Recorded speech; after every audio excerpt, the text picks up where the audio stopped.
Bonjour et bienvenue donc à ce webinaire, pour la présentation de nos métiers de contrôleur et inspectrice, du recouvrement pour l'URSSAF Île-de-France. Donc j'espère que, vous m'entendez bien et que vous voyez bien donc, la première diapo. Dans un premier temps, on va partir donc, sur le déroulé de la présentation. Je tiens à préciser qu'il y aura des moments, de questions-réponses, donc n'hésitez pas à utiliser donc, le petit fil pour, renseigner vos questions. En les écrivant, juste à côté. Au niveau du déroulé de la présentation, on partira, dans un premier temps sur,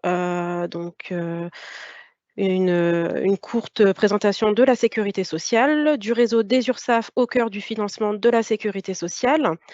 Ensuite, on aura le plaisir donc d'avoir un intervenant, concernant le métier de contrôleur. Ensuite, on vous expliquera la procédure de recrutement pour le poste de contrôleur. Ensuite, on partira sur le métier d'inspecteur avec la procédure de recrutement pour le métier d'inspecteur, avec toujours donc des questions-réponses. Et ensuite, j'ai oublié de préciser, nous avons également un intervenant côté inspecteur et nous avons également un intervenant concernant les modalités de formation. La sécurité sociale, pardon, en quelques mots. La sécurité sociale, donc c'est un organisme, privé avec une, mission de service public. Je tiens à repréciser que nous ne sommes pas fonctionnaires, ni assimilés. Nous avons plusieurs grands régimes, dont obligatoires, de la sécurité sociale, comme le régime général, le régime agricole, ainsi que des régimes, spéciaux tels que, les agents SNCF, RATP, le régime des artistes auteurs, ainsi que le régime étudiant. Donc le réseau des URSSAF. Nous avons, 3 grandes missions au sein du réseau des URSSAF: assurer le financement de la protection sociale au quotidien, garantir les droits sociaux ainsi que l'équité de tous, les acteurs économiques, ou plutôt entre tous les acteurs économiques, et accompagner tous les employeurs et entrepreneurs au bénéfice du développement économique et social. Qu'est-ce que le financement de la protection sociale au quotidien? À quoi sert l'URSSAF? Concrètement, l'URSSAF sert à collecter et à redistribuer les cotisations sociales. Au travers de la diapo, vous pouvez voir que nous avons, des sommes assez, importantes, des sommes pardon, des cotisations des, salariés, de 25 millions de salariés. Nous avons 10,68 millions d'employeurs et entrepreneurs et donc on assure une redistribution auprès de, 880 organismes. Au niveau de la répartition, nous reversons, les cotisations sociales auprès de tout ce qui est assurance maladie, vieillesse, famille, assurance chômage. Vous pouvez constater que, l'assurance maladie récolte quand même 39, ce qui est un taux qui est assez, important. Garantir les droits sociaux et l'équité entre tous les acteurs économiques. L'objectif est de sécuriser et de contrôler les déclarations. En 2021, nous avons 499 millions d'euros qui ont été redressés et 104 millions d'euros qui ont été restitués suite à un contrôle. Afin de lutter contre la fraude au prélèvement social, il y a des méthodes, des équipes dédiées, spécialement formées, des actions ciblées via le data mining et le big data, des partenariats renforcés, des coopérations internationales. En 2021, vous pouvez voir que nous avons quelques chiffres, importants. Il y a eu 98 000 contrôles et actions de prévention, près de 25 milliards d'euros de cotisations vérifiées, donc 1 500 inspecteurs et 220 contrôleurs agréés et assermentés qui ont réalisé ces vérifications. Accompagner tous les employeurs et entrepreneurs au bénéfice du développement économique et social.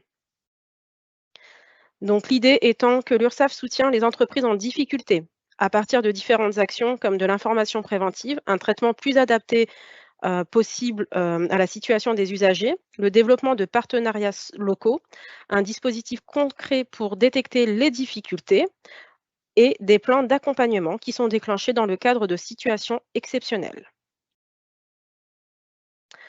Donc, on met à disposition des décideurs économiques et politiques des données statistiques.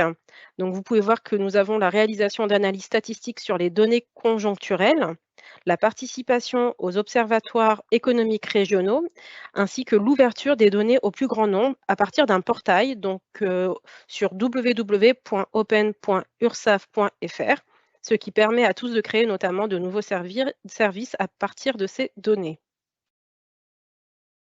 Donc là, je laisse la place donc, à notre intervenante pour vous expliquer le métier de contrôleur-contrôleuse. Donc bonjour, je suis responsable de service contrôle sur pièces sur le site de Paris.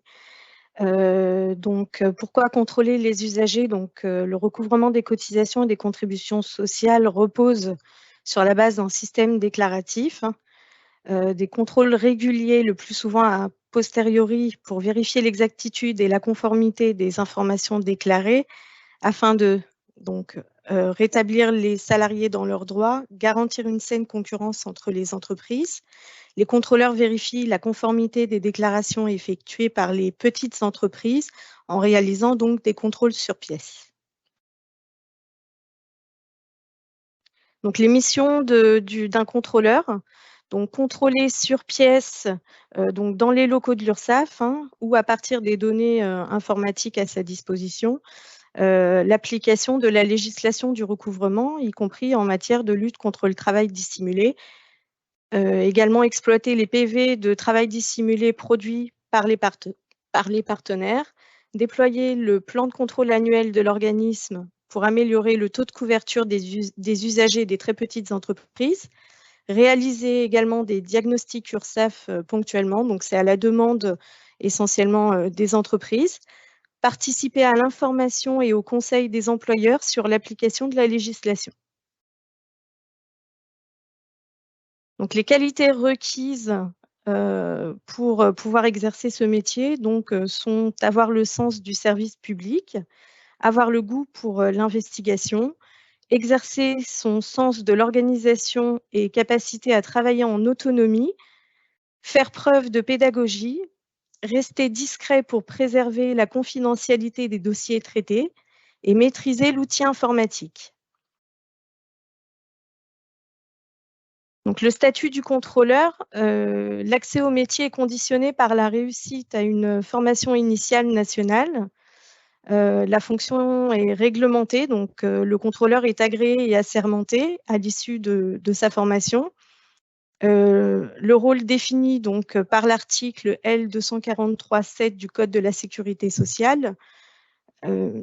Donc, il est salarié d'un organisme de droit privé exerçant une mission de service public et il est tenu au secret professionnel.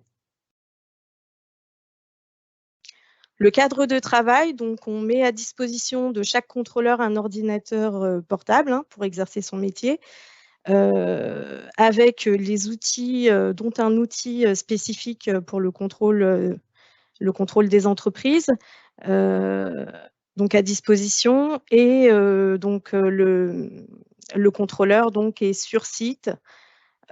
Donc soit sur le site de Paris, l'ensemble des contrôleurs sur pièce sont réunis donc effectivement au 11 rue de Cambrai et on a également un service spécifique contrôleur LCTI qui se situe à Champs-sur-Marne.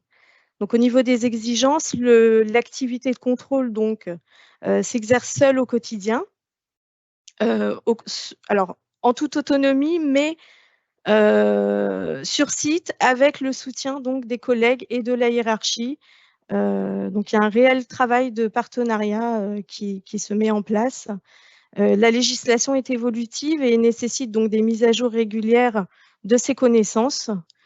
Mais on a la chance d'avoir de nombreuses formations organisées au niveau régional et national qui sont à disposition donc des contrôleurs sur pièce. Donc, travailler pour l'URSSAF, l'URSSAF vous forme tout au long de votre carrière. 80% des salariés suivent au moins une action de formation chaque année. Les mobilités fonctionnelles et géographiques sont encouragées et facilitées, vous apportant souplesse et diversité dans votre projet professionnel et personnel. La rémunération brute annuelle donc d'un contrôleur à partir de 26 000 € sur 14 mois, salaire d'embauche donc moyen. Et après plusieurs années d'expérience, vous pourrez évoluer vers un poste d'inspecteur ou de manager. Et je suis là pour en témoigner puisque j'étais, avant mon poste, prendre mes fonctions de responsable, donc j'étais contrôleur sur pièce. Donc pourquoi devenir contrôleur? Un métier au service de l'intérêt général, des missions diversifiées, un métier de contact, une formation professionnelle qualifiante et des perspectives d'évolution, un collectif de travail innovant.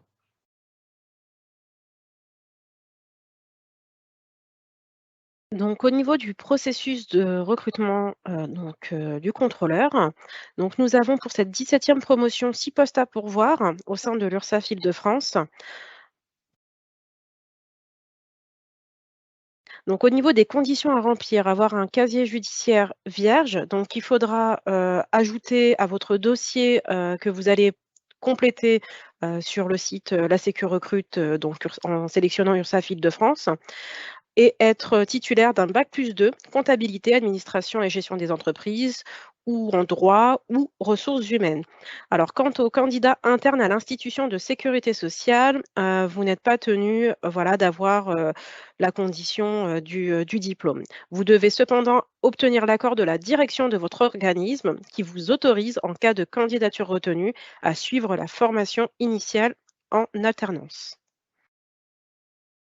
Donc, comment postuler? Donc, le dépôt des candidatures se fait depuis le 1er septembre et ce jusqu'au 30 septembre inclus, donc, c'est-à-dire minuit.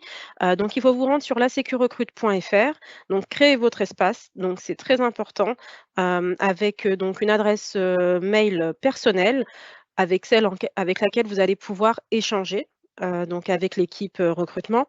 N'hésitez pas à consulter donc, l'annonce, à cliquer sur «Je postule à l'offre» et à remplir tous les champs et à joindre donc un CV, une lettre de motivation et l'autorisation du directeur.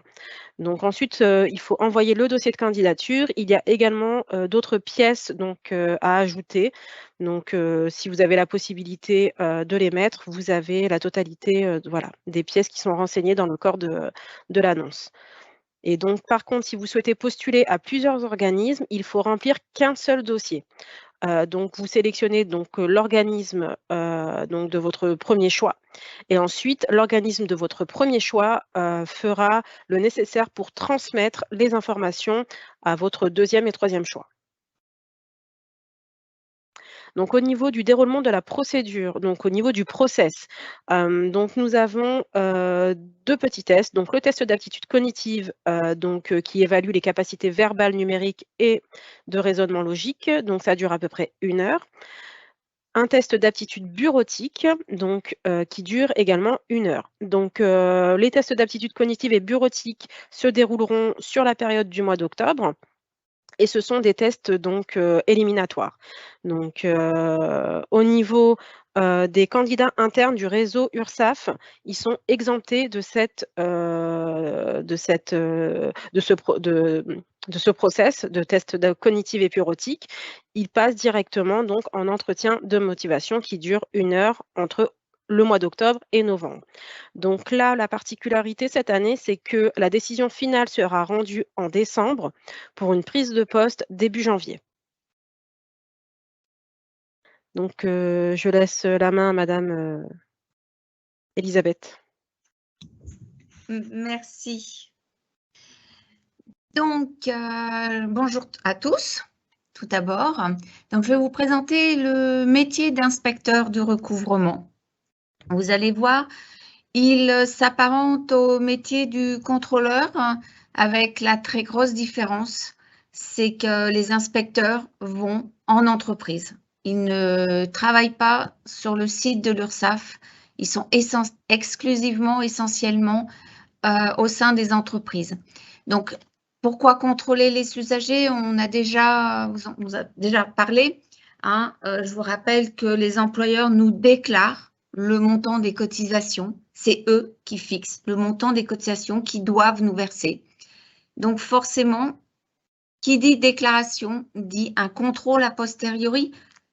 Sinon, à quoi ça servirait? Ils pourraient nous déclarer, nous minorer très largement, facilement leur déclaration et donc les montants des cotisations à nous payer. Donc, il faut qu'on les contrôle. Hein. Les contrôler pourquoi? Comme on vous l'a dit, pour rétablir les salariés dans leurs droits. Ça veut dire quoi? Ça veut dire que les cotisations qu'on recouvre servent à verser les prestations de sécurité sociale, c'est-à-dire les indemnités journalières, les remboursements maladie, hein, les pensions de retraite. Donc effectivement, si on minore les déclarations, on minore en même temps le montant des indemnités qui sont versées, hein, ou même la prise en charge des frais de maladie. Ensuite, ben vous vous doutez bien que si une entreprise minore ses déclarations, ses charges sont minorées aussi, et donc elle peut faire plus facilement des réductions de prix par rapport à l'entreprise voisine qui, elle, déclare correctement, déclare tout chez nous. Donc, il faut bien garantir une saine concurrence entre les entreprises. Donc, cette mission de contrôle, outre les contrôleurs pour l'effectuer, nous avons deux types d'inspecteurs du recouvrement. Nous avons ceux qu'on appelle les inspecteurs CCA, c'est-à-dire ils font des contrôles comptables d'assiettes. Et on a les inspecteurs LCTI, qui sont des contrôleurs qui luttent contre le travail dissimulé. Ce sont deux missions différentes, mais vous allez voir que ces inspecteurs, qu'ils soient d'un côté CCA, d'un autre côté LCTI, ils ont quand même des missions communes. Alors, on vient de voir, donc garantir aux salariés le respect de leurs droits sociaux et assurer la saine concurrence. Forcément, qu'il faut vérifier la conformité des déclarations par rapport aux documents qu'on leur fournit en entreprise, c'est-à-dire que ce soit les documents sociaux, livres de paye, bulletins de salaire, que les documents comptables. Ils participent à la lutte contre l'évasion, que ce soit LCTI, mais aussi dans le cadre d'un contrôle comptable d'assiette, même s'il se passe bien, on peut constater que la personne fraude et qu'il ne s'agit pas d'une simple erreur de l'employeur, mais qu'il s'agit vraiment d'une volonté de minorer ces déclarations et de frauder à la sécurité sociale. Après, les inspecteurs, ils ont un rôle de conseil. La législation est complexe. Si vous avez la chance de pouvoir suivre cette formation, vous allez vous en rendre compte. Elle est complexe, elle est évolutive. Donc, à un moment donné, quand vous êtes en entreprise, surtout si vous avez un comptable extérieur en face de vous, il va vous demander, attendez, à la fin du contrôle, on ne peut pas se prendre 5 minutes, j'ai besoin de vous demander un renseignement. Vous êtes là aussi pour les renseigner. Et bien sûr, leur dire, attention, si vous voulez frauder, on ne va pas dire allez-y, vous pouvez le faire. Bon, mais voilà voilà les risques que vous encourez. Procédure pénale et surtout en cas d'accident, voire de décès de votre salarié dans le cadre de son activité, c'est vous qui allez payer les dommages-intérêts à la famille. Alors après, les missions communes, vous avez quand même des missions spécifiques, puisque le rôle d'un inspecteur CCA n'est pas tout à fait le même, n'est vraiment pas le même que celui d'un inspecteur LCTI. C'est vraiment deux casquettes différentes. Vous n'allez pas en contrôle CCA dans le même état d'esprit qu'un contrôle LCTI. Alors, le contrôle comptable d'assiette. Alors effectivement, l'inspecteur déjà, il avise l'employeur qu'il va venir le voir tel jour à telle heure pour effectuer son contrôle.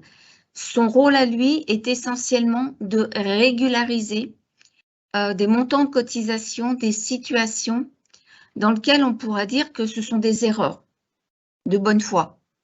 Comme je vous ai dit, la législation est complexe, une erreur est vite arrivée. Donc, effectivement, il est là pour vérifier la bonne application d'une législation. Quand on dit bonne application d'une législation, ça veut dire des redressements en faveur de l'URSSAF, mais aussi en faveur de l'employeur. C'est-à-dire que l'employeur peut bénéficier, par exemple, de réduction de charges dans certaines conditions. Il peut se tromper, mais donc il peut se tromper effectivement aussi en sa faveur. Je veux dire qu'il a pu effectivement minorer le montant de cette réduction. Dans ces cas-là, il faut bien qu'on lui rembourse le delta qu'il n'a pas déclaré et pour lequel il n'a pas bénéficié de cette somme. On le conseille, comme je vous l'ai dit tout à l'heure, on a un rôle de conseil pour qu'il puisse bien comprendre la législation et donc bien l'appliquer. Dans le cadre des contrôles CCA, je vous l'ai dit tout à l'heure, on peut effectivement constater qu'il y a une fraude. Et dans ce cas-là, on bascule du côté de la LCTI. Et dans ce cas-là aussi, on peut travailler en partenariat avec d'autres organismes. Ça peut être les impôts, ça peut être les banques, ça peut être les contrôleurs sur pièces, nos collègues de la LCTI, mais aussi des organismes de sécurité sociale. Par contre, pour le contrôle de la LCTI, là, c'est tout à fait différent. Vous doutez bien qu'un inspecteur LCTI ne va pas avertir l'employeur qu'il va se déplacer, qu'il va venir le voir tel jour à telle heure. C'est toujours des contrôles inopinés. Et là, il faut vraiment que l'inspecteur démontre qu'il y a une intentionnalité dans la fraude.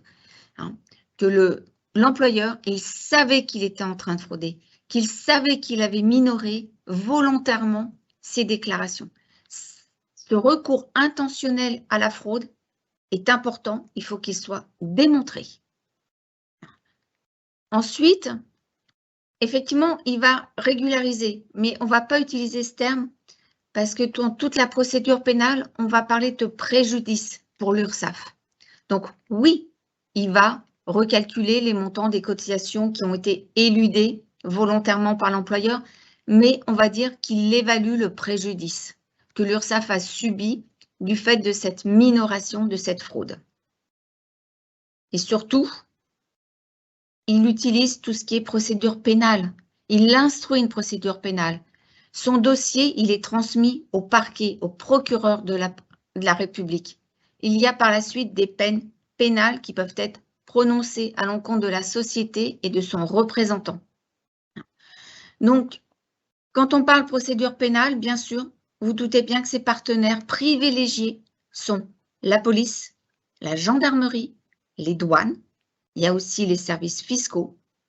Il peut travailler avec les contrôleurs, il peut travailler avec les inspecteurs CCA, puisque des fois, il y a des dossiers CCA qui sont transformés en dossiers LCTI et aux autres organismes de la sécurité sociale. Alors, c'est un métier particulier, intéressant mais très particulier. Donc, vous allez voir que vous aurez les mêmes qualités requises que pour le métier de contrôleur. Oui, vous faites un service public. Donc, il faut avoir le sens du service public. Mais vous êtes dans le monde de l'entreprise. Donc, il faut avoir un intérêt dans le monde de l'entreprise. Il faut effectivement, vous allez avoir comme interlocuteur des avocats, des comptables, des directeurs administratifs et financiers, et ils ne vont pas se contenter de vous parler que de l'entreprise. C'est du relationnel, donc à un moment donné, ça va forcément aboutir à des conversations plus générales sur le monde de l'entreprise, le monde économique, ce qui se passe actuellement. Donc, il faut rester très ouvert. Avoir le goût de l'investigation, de l'analyse et des chiffres, oui, parce que vous avez passé votre journée, vos semaines, vos mois, à regarder de la comptabilité, à manier des chiffres, mais aussi à analyser des situations que vous rencontrez. Vos interlocuteurs sont très variés, comme je vous l'ai dit tout de suite. Il va falloir pouvoir savoir les écouter, vous adapter à eux. On ne parle pas de la même façon au plombier qui dirige sa petite entreprise qu'à un DAF. Désolée, mais effectivement, il faut que le dialogue se fasse. Hein. Il faut être surtout très pédagogique. Hein. Il faut que le chef de redressement que vous êtes en train d'effectuer, eh ben, le plombier, il va falloir qu'il le comprenne. Hein. Donc, il va falloir réussir à lui faire comprendre. Et des fois, bah, c'est comme les professeurs, c'est comme les maîtres d'école, eh ben, il faut savoir réexpliquer d'une autre façon ce qu'on est en train de faire. Un chef de redressement qui n'est pas compris par votre interlocuteur, c'est directement une contestation à venir après la procédure de contrôle. Alors surtout, et là moi je vais insister sur le secret professionnel, sur la discrétion. Ce que l'on vous dit en entreprise reste en entreprise.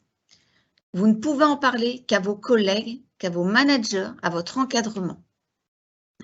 Il ne faut surtout pas que ça soit ébruité. Vous passez devant un chantier Bouygues avec votre époux, avec une amie ou avec qui vous voulez, surtout si vous êtes en train de faire Bouygues, vous n'êtes pas en train de lui dire « Ah, en fait, je suis en train de faire Bouygues. Ah, bah, si tu savais, et puis pitati, pitati. » Non, non. Ça reste dans votre tête, ça reste au sein de l'URSSAF et au sein de votre contrôle. Le secret professionnel, c'est le b.a.-ba de votre métier. Alors, non seulement il va falloir que vous adaptiez à vos interlocuteurs, mais aussi à de nombreux changements. Hein. Vous allez pouvoir contrôler plein d'entreprises de tailles différentes, hein, d'activités différentes, de lieux différents. C'est-à-dire que vous pouvez être à Vincennes le lundi et puis être à Champigny le mardi. Voilà, donc, ou être au sein de l'URSSAF.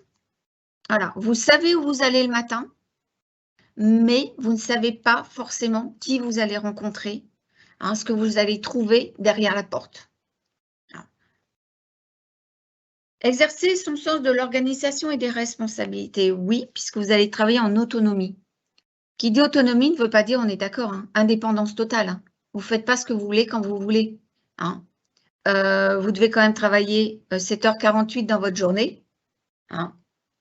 Donc oui, vous allez pouvoir dire que ce matin, vous allez dans telle entreprise, l'après-midi dans une autre, ou vous allez rester toute votre journée dans la même entreprise. Oui, votre planning, vous allez le gérer. Hein. Mais autonomie veut dire aussi que vous allez avoir des responsabilités à respecter, une hiérarchie hein, qui va vous dire non, attention, il y a ça, il y a ci. Donc ça, il va falloir le respecter. Hein. Par contre, vous êtes maître de votre dossier, vous êtes responsable de votre dossier. C'est vous qui allez signer votre lettre d'observation que vous allez remettre à l'employeur et c'est vous qui allez signer le rapport. C'est vous qui constatez en entreprise telle et telle situation et qui allez en déduire telle conséquence. Donc voilà, donc il va falloir prendre vos responsabilités, prendre vos décisions. Alors je vous rassure tout de suite, hein, vous êtes en autonomie, oui, mais comme on vous l'a dit pour les contrôleurs, là aussi, vous allez travailler avec des managers, avec des collègues. Donc vous n'allez pas non plus vous retrouver seul, abandonné en cas de souci. Hein, on sera là aussi pour vous épauler. Alors, maîtriser l'outil. Hein, juste un petit point sur les outils. Oui, vous travaillez de plus en plus avec l'informatique, hein, Excel, Word. Vous allez avoir un logiciel spécifique et toute votre documentation sera embarquée dans votre ordinateur. Donc, il faut vraiment que vous puissiez travailler sur les outils informatiques. Alors, le statut des inspecteurs. Alors, vous allez voir que c'est un métier qui est très, très, très réglementé. Un inspecteur ne fait pas ce qu'il veut quand il veut. Il y a une procédure de contrôle à respecter. Et même lui, son rôle est défini à l'article L243-7 du Code de sécurité sociale.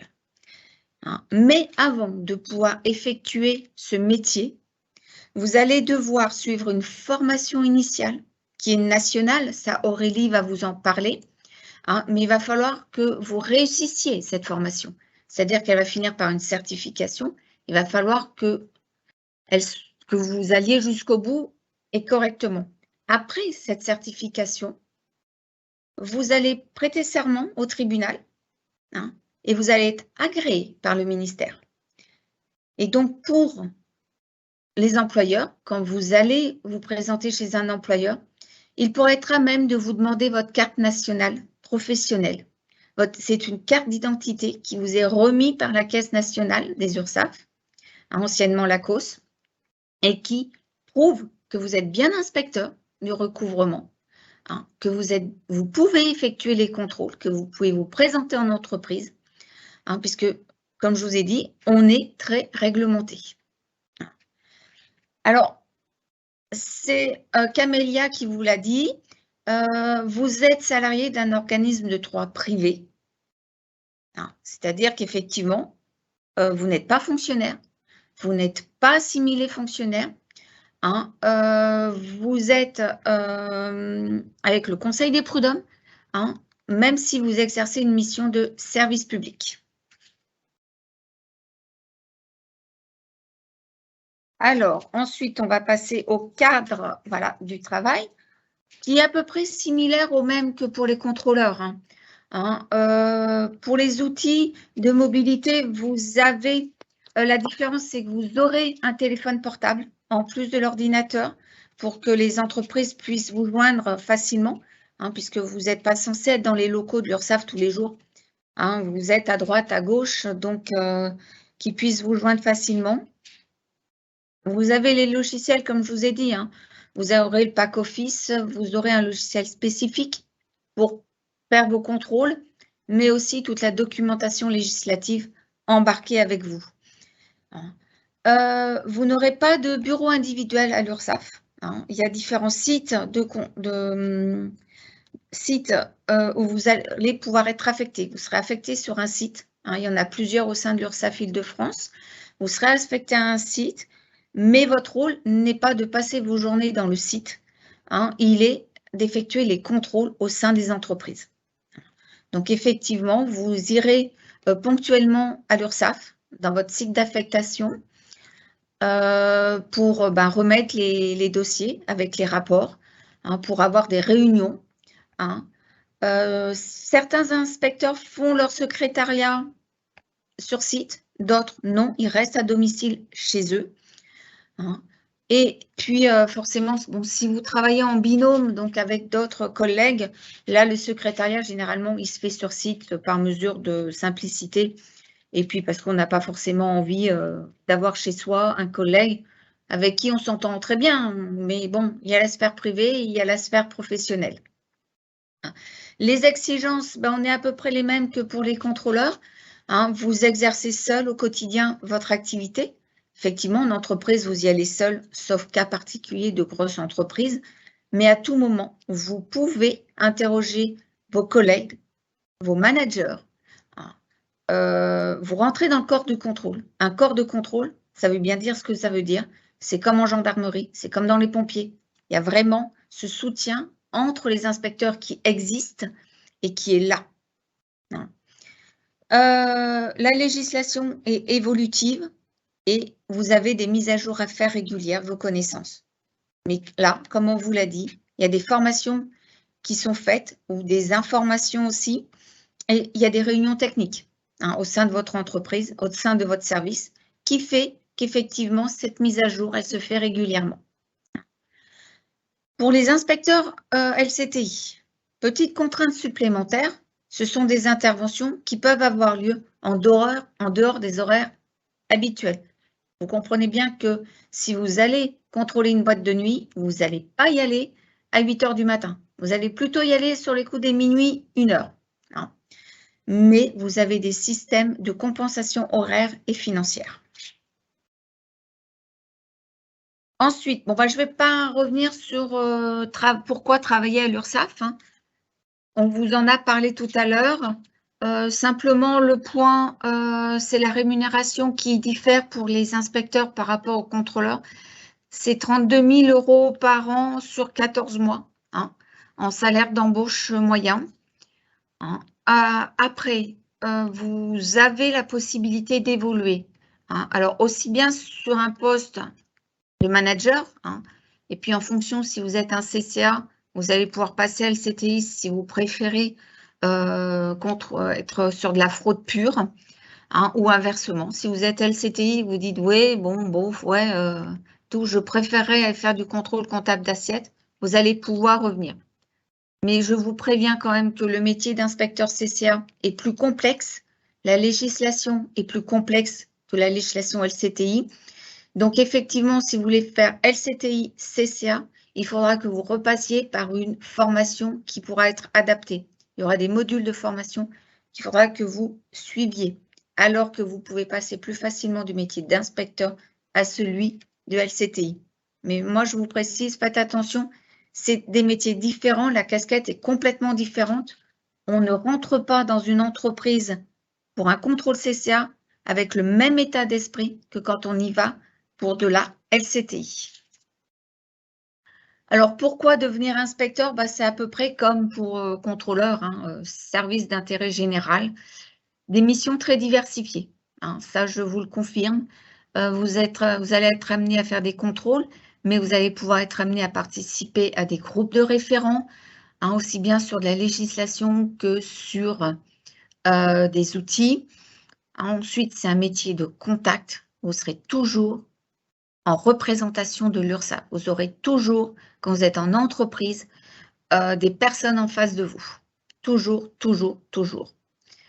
Une formation professionnelle qualifiante, oui, et ça, Aurélie va vous en parler, et des perspectives d'évolution, aussi bien au sein de l'URSSAF, hein, que ça soit dans la fonction, que ça soit géographique aussi. Et puis, un collectif de travail innovant, oui. Hein, vous serez seul en entreprise, mais pas au sein de l'URSSAF. Vous aurez des collègues, vous avez des managers. Donc, oui, on travaille quand même en collaboration avec d'autres personnes. J'ai terminé, donc je vais passer la parole pour le processus de recrutement à Camélia.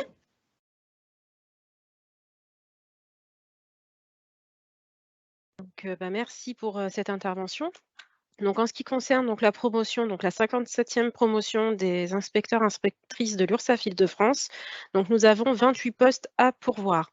Donc, nous avons 24 postes d'inspecteurs du recouvrement contrôle comptable d'assiette et 4 postes d'inspecteurs du recouvrement lutte contre le travail dissimulé.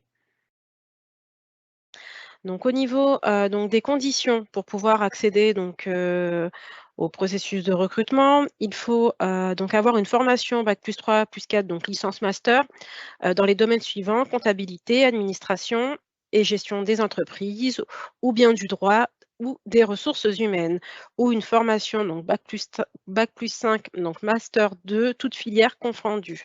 Donc en ce qui concerne toujours les candidats internes à l'URSSAF et institutions de sécurité sociale, donc aucune condition de diplôme ou d'expérience professionnelle n'est requise.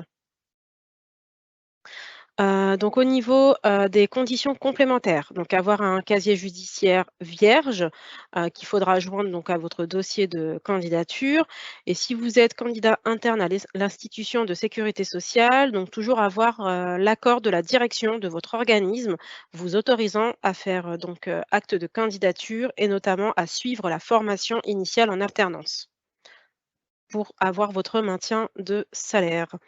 Donc en ce qui concerne donc le dépôt des candidatures, même principe que, celui des contrôleurs.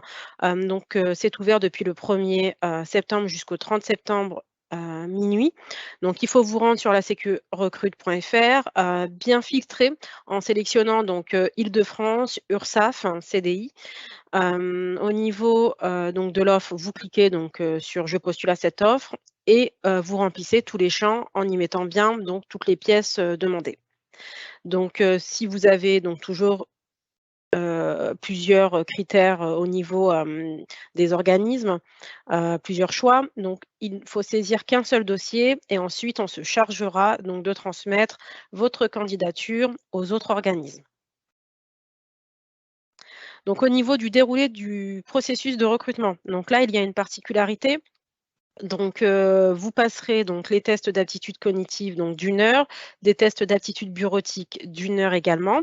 Donc sur la période du mois d'octobre, donc tout se fera à distance. Donc si vous validez donc les tests, vous avez donc ce qu'on appelle un assessment center. Donc c'est un entretien individuel qui dure à peu près 3 heures, où là on vous demandera donc, de travailler sur, un cas pratique et ceci pour, par rapport au protocole d'évaluation du potentiel et des aptitudes en lien avec, le métier d'inspecteur. Donc l'assessment center donc se déroulera sur 3 heures, soit le matin, soit l'après-midi en fonction donc, des disponibilités des personnes qui mèneront cet assessment. Ce sera sur la période du mois de novembre. Donc, à l'issue de cet assessment, si vous le validez, on vous proposera de participer à un entretien de motivation.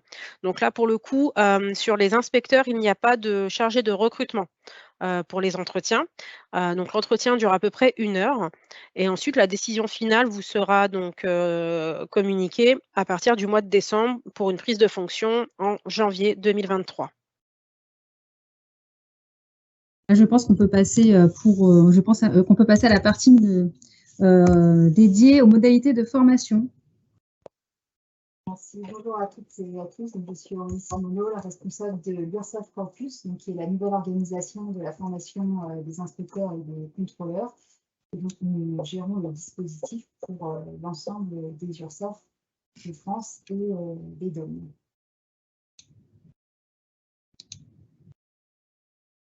Comme ça a été dit précédemment, une fois que vous êtes retenu sur un poste de contrôleur d'inspecteur, vous allez entrer en formation initiale, donc une formation nationale certifiante et qui est un prérequis pour pouvoir exercer le métier de contrôleur ou le métier d'inspecteur.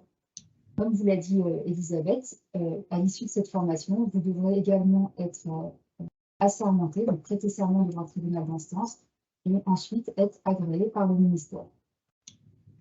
C'est une formation certifiante, puisque pour le métier de contrôleur, la formation vous donne une équivalence européenne de niveau 6, donc équivalent du bac plus 3.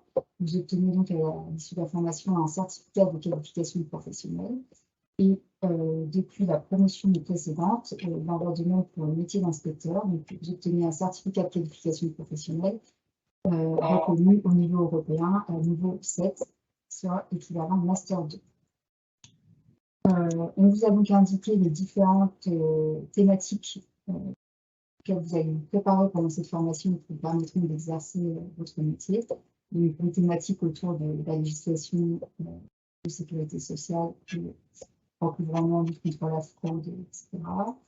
Une grosse partie de comptabilité, des formations à l'utilisation des différents outils professionnels, mais aussi aux normes professionnelles, donc plus sur du comportement, des aptitudes professionnelles. On vous donnera également le cadre général de la mission de contrôle en entreprise. Et enfin, vous avez des modules sur la communication avec vos interlocuteurs, parce que vous l'avez bien compris, que vous soyez sur le site de l'URSSAF ou en entreprise, quand vous êtes en contrôle, vous êtes beaucoup en communication avec les interlocuteurs. Pour la formation de contrôleur, c'est une formation en alternance avec à peu près 40% de théorie et 60% de stage sur le terrain qui dure 12 mois. Durant cette formation, votre rémunération est maintenue et vous avez des remboursements de frais par votre URSSAF recruteuse. Cette formation donc, se déroule en 3 phases, enfin, on va dire en 4 phases, parce que vous avez une première phase d'intégration qui dure une quinzaine de jours. Puis vous avez 3 phases métiers, donc on appelle socle commun, puisque ce sont des phases qui sont communes avec les stagiaires inspecteurs, qui sont entrecoupées de périodes d'apprentissage métier, donc qui constituent l'alternance avec les stages sur le terrain. La formation peut être en distanciel, mais elle est essentiellement sur site de formation, donc en présentiel. Tout au long de cette formation, vous avez donc des apports théoriques, des mises en situation professionnelle, des exercices. et l'accompagnement qui se fait donc, en stage par vos tuteurs et les moniteurs pour mettre en pratique ce que vous aurez vu durant les phases terrain. Et à l'issue de ce parcours, de 3 phases qui ont une durée différente et qui peut varier d'une année sur l'autre puisqu'on fait des petits ajustements, vous avez la certification. Pour les inspecteurs, c'est également une formation en alternance selon la même répartition que les contrôleurs, donc 40% théorie, 60% de stage, avec des durées plus longues, donc 16 mois pour les inspecteurs SCTI et 19 mois pour les inspecteurs généralistes, avec une rémunération durant la formation de 22 000 € annuels bruts en moyenne et également des remboursements finaux liés à votre formation. Comme pour les contrôleurs, donc je vous l'ai dit, un socle commun sur les 3 premières phases, puis à partir de la phase 3, une partie de spécialité, de même qu'en phase 4, il n'y a plus que les inspecteurs. Cette alternance donc, de phase de théorie et d'apprentissage sur le terrain aboutit donc, à la certification de la même façon que pour les contrôleurs. Et comme pour les contrôleurs, alternance des modules théoriques, des modules avec des exercices, essentiellement en présentiel, mais éventuellement quelques modules en distanciel et un accompagnement sur le terrain par vos tuteurs et moniteurs.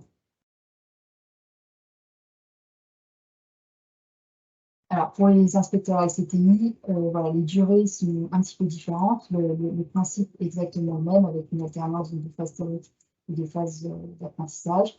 La particularité, c'est qu'à partir de la phase 3, les inspecteurs SCTI suivent une formation tout à fait différente. Donc, ça fait écho à ce que vous disait Elisabeth tout à l'heure.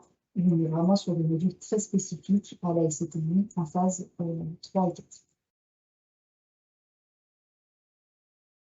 Durant la formation, donc, vous avez des méthodes pédagogiques qui sont variées. Donc vous avez des cours classiques. On peut vous demander aussi de conduire des projets collectifs, d'animer des séances de formation. Voilà. Ça est très varié et vise à vous mettre le plus possible, à vous rendre le plus possible actif et acteur de votre formation. Les intervenants sont également très variés. Donc, il y a beaucoup d'inspecteurs ou de contrôleurs du recouvrement qui interviennent, mais également d'autres collaborateurs des URSSAF qui peuvent occuper des métiers juridiques, par exemple. Et on a aussi des intervenants extérieurs, comme en comptabilité, mais on a des cabinets d'expertise comptable qui interviennent.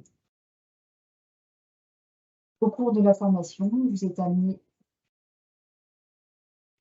Merci. Vous êtes amené à utiliser des outils de branche et on vous propose également des séminaires nationaux qui sont organisés par la Caisse nationale selon des thématiques importantes pour l'exercice du métier.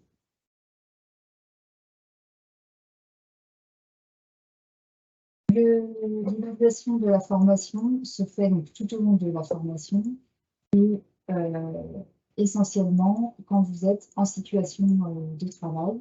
Donc il n'y a plus de contrôle continu sur la partie théorique.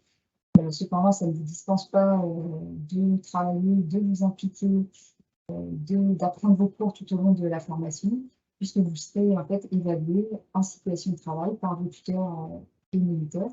Et à l'issue de la formation, vous êtes emmené à la certification. Mais voilà, il faut que votre formation se soit déroulée correctement et votre directeur qui a visé de votre progression se prononce à l'issue de chaque phase sur le maintien ou non, en fonction de vos résultats sur le terrain, de votre maintien en formation et ensuite à l'issue de votre présentation en certification. Donc la certification arrive en toute fin de formation. Vous passez devant un jury qui a l'obligation de neutralité, qui va réunir des acteurs métiers et de la formation. Vous présentez des réalisations probantes, c'est-à-dire des dossiers que vous avez réalisés pendant le stage.